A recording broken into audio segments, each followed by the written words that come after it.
Doctor Chinnamail Anji Reddy గారు ఉమ్మడి కరీంనగర్, ఆదిలాబాద్, మెదక్, నిజామాబాద్ పట్టభద్రుల బీజేపీ ఎమ్మెల్సీ అభ్యర్థిగా మీ మద్దతు కోరుతున్నారు. దానికి అట్లా అంటే టీడీపీ ఒకసారి బీజేపీ వ్యతిరేకంగా పోరాడింది, ఒకసారి బీజేపీతో కలిసి ఉంది. అంటే చంద్రబాబు నాయుడు రాజకీయ పరిజ్ఞానం లేదని అందామా? రాజకీయ ఇప్పుడు ఒక రాజకీయ పార్టీతో కలవడం, ఇప్పుడు ప్రజారాజ్యము జనసేన రెండు వేరు పార్టీలుగా మనుగడ సాధించిన సందర్భం. అలాంటి సందర్భాన్ని ప్రజారాజ్యం టీడీపీతో ఫైట్ చేయొచ్చు, ఇప్పుడు జనసేన టీడీపీతో కలవచ్చు. కలిస్తే మీరు పరిజ్ఞానం లేదంటే మరి టీడీపీ ఒకే పార్టీ ఒకప్పుడు బీజేపీతో కలిసింది, ఇప్పుడు బీజేపీ వ్యతిరేకిస్తుంది కదా. ప్రజారాజ్యం టైంలో టీడీపీ ఎక్కడుంది? బీజేపీకి వ్యతిరేకంగా ఉంది 2009లో. ఇప్పుడు బీజేపీతో ఉంది అంటే చంద్రబాబు నాయుడు రాజకీయ పరిజ్ఞానం లేదని అనుకుందామా? అందువల్ల ఈ విచిత్రమైనటువంటి కంక్లూజన్లు ఇవి. సో ప్రజారాజ్యానికి కంటిన్యూషన్ జనసేన అన్నాడు, ఆ బేస్ ఉంది. అదే ఆయన చిరంజీవి నాయకత్వం, పవన్ కళ్యాణ్ ఇద్దరు నాయకత్వం, ఇప్పుడు కూడా పవన్ కళ్యాణ్ నాయకత్వం.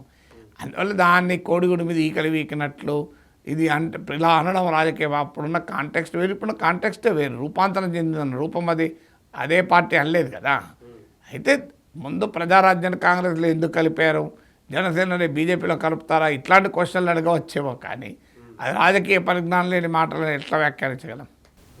ఇప్పుడు వైసీపీ వాళ్ళు కూడా అదే చేస్తున్నారు సార్. కాంగ్రెస్ పార్టీలో ఎట్లాగైతే విలీనం చేశారో ఇప్పుడు పవన్ కళ్యాణ్ కూడా జనసేన అట్లాగే బీజేపీలో విలీనం చేయబోతున్నారు. జనసేన నమ్ముకున్న వాళ్ళంతా నష్టపోవడమే అని చెప్పి విమర్శలు చేస్తారు. అంటే ఒక రాజకీయ పార్టీ ప్రజారాజ్యం రూపం విలీనం కావచ్చు, రూపాంతరం విలీనం కావాలని కూడా రూల్ ఏం లేదు కదా.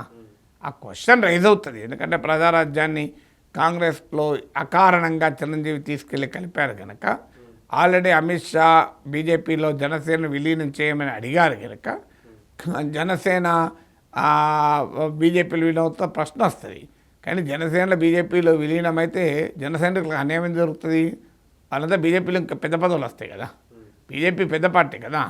ఇప్పుడు ఇన్ఫోసిస్లో లోకల్ ఐటీ కంపెనీ వెళ్ళి విలీనమైంది అనుకో, ఇన్ఫోసిస్లో ఇంకా పెద్ద ఉద్యోగాలు వస్తాయి కదా.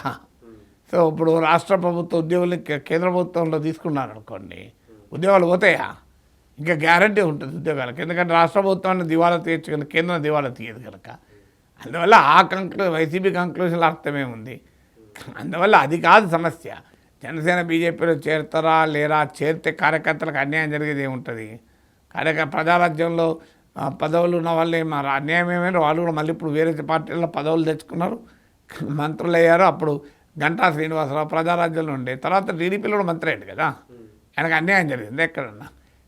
ఇప్పుడు మీకు ప్రజారాజ్యంలో ఉన్న అప్పటి నాయకులు మీరు పేర్లు తీయండి. వాళ్ళు ఇప్పుడు ఏదో పార్టీలో పదవుల్లో ఉన్న ప్రజారాజ్యంలో కన్నబాబు ఉండే, కన్నబాబు తర్వాత వైసీపీ ప్రభుత్వంలో మంత్రి అయ్యాడు. ఆయనకు ఎక్కడ అన్యాయం జరిగింది? ఇప్పుడు చిరంజీవి ప్రజారాజ్యంలో కాంగ్రెస్లో కలిపితే నాయకులంతా అన్యాయానికి గురైన ఉదాహరణలు చెప్పండి నాకు. ఎవరికన్నా రాజకీయాల్లో తర్వాత మంత్రులు అయ్యారు కదా. ప్రజారాజ్యంలోనే మంత్రులు అయ్యేటోళ్ళు కాకపోవచ్చు, చెప్పలేము. ఇందులో అయితే కనీసం మంత్రులు అయ్యారు కదా. సో అన్యాయం జరిగింది అనడం కరెక్ట్ కాదు. పొలిటికల్గా అది రైటా రాంగా అని మనం ప్రశ్నించవచ్చు. కానీ ప్రజారాజ్యం కాంగ్రెస్లో కలిస్తే ప్రజారాజ్యంలో ఉన్న వారికి ఏం అన్యాయాలు కాలేదు. రేపు జనసేన బీజేపీలో కలిసిన రాజకీయంగా ఏం అన్యాయం కాదు, వాళ్ళ పదవులు వస్తాయి. సమస్యలు ఇది పొలిటికల్గా ఎథికలా కాదా అని చర్చ పెట్టచ్చు తప్ప మీరు అన్యాయం అయితే ఎవరికి అన్యాయం చెప్పండి. చిరంజీవి ప్రజారాజ్యం కాంగ్రెస్లో కలిపాడు, ఏ నాయకుడు అన్యాయం అయ్యాడో 10 మంది పేర్లు చెప్పండి. అందరికీ వేరే దాంట్లో వాళ్ళ పదవులు వచ్చినాయి కదా. అందువల్ల ఇప్పుడు కంపెనీ ఇంకో కంపెనీలో మెర్జ్ అయితే అన్యాయం ఏం కాదు, అన్లెస్ రిట్రెంచ్మెంట్ అయితే తప్ప. పాలిటిక్స్లో రిట్రెంచ్మెంట్ ఉండవు కదా. అందువల్ల అది కాదు. Is it ethically correct or not అని చర్చ జరుగుతుంది తప్ప కార్యకర్తకు అన్యాయం జరుగుతుంది. అన్యాయం జరుగుతుంది కార్యకర్త వైసీపీలకు ఏం బాధ? దానికి వైసీపీ సమస్య కాదు కదా.